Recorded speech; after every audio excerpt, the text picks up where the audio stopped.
everybody, and welcome to another episode of the Outside Insider podcast here on Philly Sports Network with myself, Liam Jenkins. You know the score by now. All things Eagles related from the last 7 days wrapped up and laid gently onto a hockey puck. Of course, LJ went to Prague. If you've been away for a week, if you missed that. And given to you very gently. But thank you so much for all the support, guys. I know we had no podcast last week. That's because I was covering the Flyers season opener out in Prague. That was a phenomenal experience. There's a vlog on this channel and about 1 million different articles that I wrote. But I missed you all a lot. Like, this much. And if you can't see me arms, I've got a 38-inch vertical. They're not even fitting on the screen right now, okay? That's how much I miss this podcast. But we're back. And in the time that I've gone, the Eagles have somehow demolished the Jets without really demolishing the Jets. It was a bizarre win, 31-6, most of it coming from defensive dominance because Luke Falk just did Luke Falk things, really. But now we go into a matchup against the Minnesota Vikings. The stakes are high. Both teams lead contenders to be in the NFC playoff picture here. Potential championship game probability lies between these two teams. But before we get to this matchup, you might be thinking, wait, why am I listening to a British kid? I'm new around here. What's going on? We're on the following platforms. We're on Apple Music. Well, not music, but podcasts. Spotify, Stitcher, Spreaker, iHeartRadio, YouTube, the orange one that's called Podbox, some Google thing, and I've even heard that we are in your mailbox on a Wednesday. If you open that up, you'll find a ticket, an RSVP to today's podcast. So go and have a look now. Don't, because it's not actually there, but it's a thought that counts. I wanted to start this podcast in a bit of a different manner. And that is, well, you know me, alright? I've missed it for a week. The LJ analogies build up. You know the brand of this podcast by now. We're all about making relatable analogies that make no sense whatsoever, but at least we understand them. And that's the thought that counts. And especially about love and feelings and listening to Marvin's Room at 2 a.m. We've all been there. And I think Doug Peterson was a little bit earlier this week. And you may be realising what I'm talking about here, but the Eagles face the Minnesota Vikings and one running back by the name of Dalvin Cook. And boy, is he cooking up a storm, let me tell you. Yeah, he's kind of blowing the league apart this year. It's frankly unbelievable. I don't like it. He's got 542 yards through 5 games. But what if, in some parallel universe, the Eagles took Dalvin Cook? And I think Doug Peterson's wondered it as well. He told reporters earlier this week, in my best Doug voice, yeah, real close, right there at that time. I remember just going back and watching him out of the draft, studying him a little bit. I really liked his explosiveness, not only with the ball in his hands, but he can catch the ball out of the backfield, explosive play. I mean, that's nothing like Doug Peterson, but I tried, and it's a thought that counts. But it got me wondering. And some of you may have read the article that I wrote, so brace yourselves, you're going to see a repeat. If you haven't read the article, well, this video, this podcast is going to be for you. I was wondering what would happen if the Eagles took Dalvin Cook. Now, back in 2017, the Vikings picked 41st, the Eagles picked 43rd. There was a chance he could have slipped. The Eagles were that close to pulling the trigger, and if they traded up for Dillard, they may well have traded up for Dalvin Cook. But how different would this season have been? Or would last season have been? Would 2017 have been? Would the Eagles have even won a Super Bowl? Would they have won 2 Super Bowls? We're going to look into the crystal ball. And by crystal ball, I mean my little Eagles helmet. And we're going to just find out. We're going to zoom in. We're going to find out what's going on here, you know? Now, the first thing I noted was that the only difference that would have happened, notably in 2017, would be the rest of the draft. So for the sake of simplicity, for sanity, we're going to keep it the same. So none of anything else changes other than Donnell Pumphrey. We're not taking him. Donnell Pumphrey can sit on the draft board. And I would much rather take Damontae Kazee. He hasn't really done a grand amount so far in Atlanta, but he's done more than Donnell Pumphrey, and that's kind of all that matters right now. So we're going to take Damontae Kazee instead. Now, the other thing to note is, as much as it would have been cool to see Eddie Jackson or Tariq Cohen or someone like that in Philadelphia, we'd rather take Kazee to make up for what would have been Sidney Jones. We're just going to keep it as plain simple as we can. That's all that matters. Now, 2017 was an interesting year because obviously Dalvin Cook missed 3/4 of that season due to a torn ACL. But you might be thinking, well, he was one who won a Super Bowl, isn't there, a torn ACL? Really? Okay, right, well, let's dive into that argument, shall we? Because I've got a funny feeling they would have. And the reason for that, ladies, gentlemen, and kids of all ages, is that Dalvin Cook's surgery went through on October 9th. the Jay Ajayi trade took place at the end of October. Now get those heads turning. This would have given the Eagles 3 weeks to find out whether they need to go and trade for Jay Ajayi, whether they need to trade for a running back, or can they simply get by without. And to me, those 3 games, for those of you who need some, just some mental zoning in here, Carolina, where the leading rusher was LeGarrette Blount, 67 yards on 14 carries. In reality, that would have been Corey Clement. Nothing new or exciting there. Against the Redskins, Carson Wentz was the leading rusher.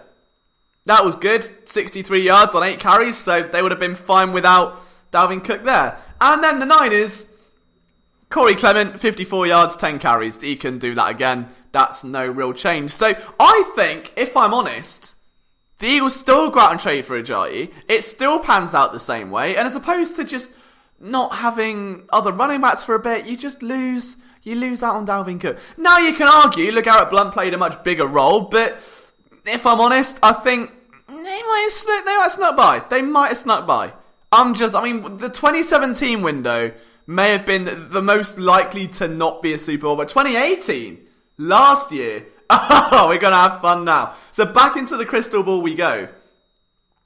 And the thing that I think would have freaked most people out is that Dalvin Cook missed 5 games due to a hamstring injury that year. And my God, imagine if that was in Philadelphia. Fans would have lost their minds. Right, they'd have gone crazy about that. I mean, look at the recent medical history. It's barbaric, alright? Fans would have just gone mental. But somehow, he came back from those games. I mean, he was very much on a pitch count that year. But he still posted 615 yards through the ground, 300 through the air. And for context, Josh Adams posted 511 in 14 games. So the probability of Adams filling in isn't alien. But we're forgetting someone here. If Dalvin Cook was on a pitch count, if Dalvin Cook was injured for those few games with a hamstring, Jay Ajayi is still around. And Jay Ajayi wouldn't have been getting the lead, carries against Atlanta. And therefore, Jay Ajayi would be healthy. So by the end of 2018, you would have Dalvin Cook and Jay Ajayi and Corey Clement. And all of a sudden, that backfield looks a little bit different, right? In a parallel universe, if we're to assume that that is the case, I mean, what happened when the Eagles played the Saints in the playoffs? Well, they averaged 3.3 yards per carry on 10 attempts. Are you telling me Dalvin Cook went healthy and Jay Ajayi wouldn't have averaged more than that? Because I think they would have.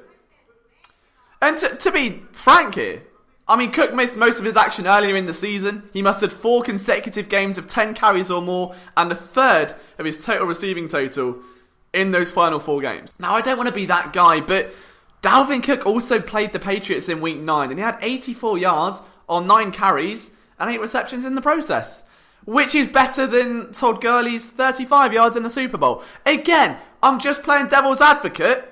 If the Eagles get to that Saints game with the magic around Nick Foles and they actually have a run game they can lean on, that's a Super Bowl.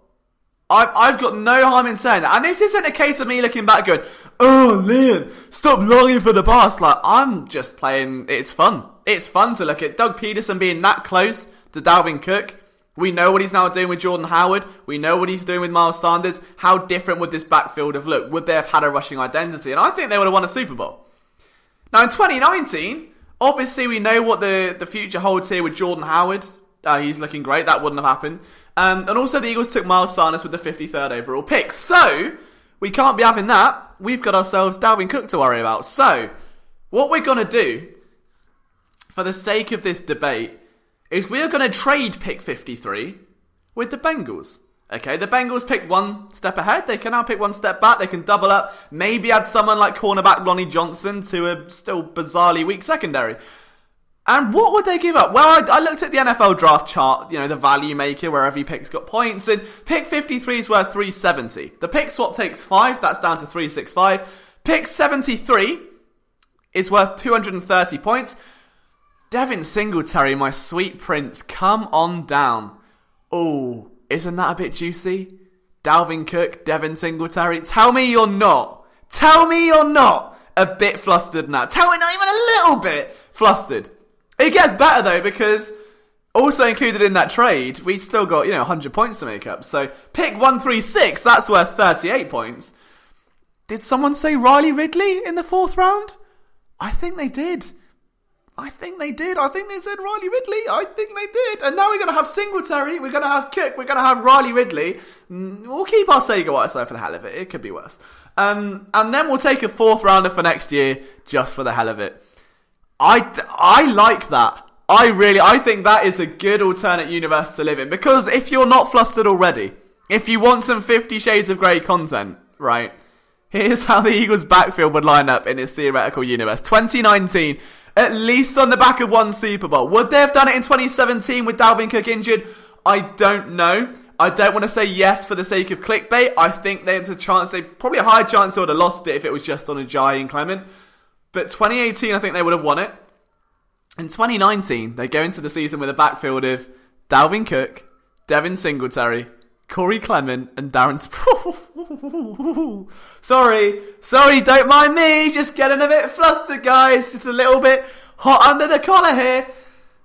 In 2019, Cook's got over 700 yards from scrimmage and 5 touchdowns. Singletary, he's already on 127, but he's averaging 12.7 yards per carry. That bit's important. This would be monumentally fun. And that's all it is. It's a hypothetical. I'm comfortable with Jordan Howard. Hey, I was the first one. I made a film room saying the Eagles should trade for Jordan Howard, going through all those nice qualities that we're talking about now. Back in, I don't know, maybe March? Something like that. I have to check on the channel, but it's up there. And then they traded for him. I've been pounding that table ever since. Howard should be the lead back. Howard for RB1. Why are we giving it to Sanders? I've been that guy, so I'm by no means criticising this backfield. And you always wonder, with the one who got away, how would it have panned out? Would we have got married and happily had children? Would they have stolen my car and burnt my house down?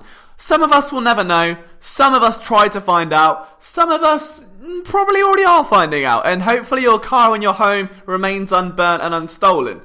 But for Doug Peterson, I think it's safe to say Dalvin Cook would have been a good pick here. And the Eagles have a history of kind of blowing recent drafts. Look at wide receivers drafted under Howie Roseman. You go back to Marvin McNutt, for crying out loud. It's not a pretty picture. But Dalvin Cook would have been one hell of it. And pretty much anyone, getting that kind of pick. Anyone in the draft would have been fun. But that's it. I just want to throw that to you guys as a potential theory. What do you guys think? Would you like to see Dalvin Cook as an Eagle? Do you think the Eagles should have had maybe 1 ring or 2 with Dalvin Cook as an Eagle? Let me know down in the comments. I'm always excited to hear what you guys think. And obviously, if you're on YouTube listening to the rest of this podcast, the full episode will be uploaded later tonight. If you listen to the podcast, strap up, buckle in. Let's get rolling with the rest of the show.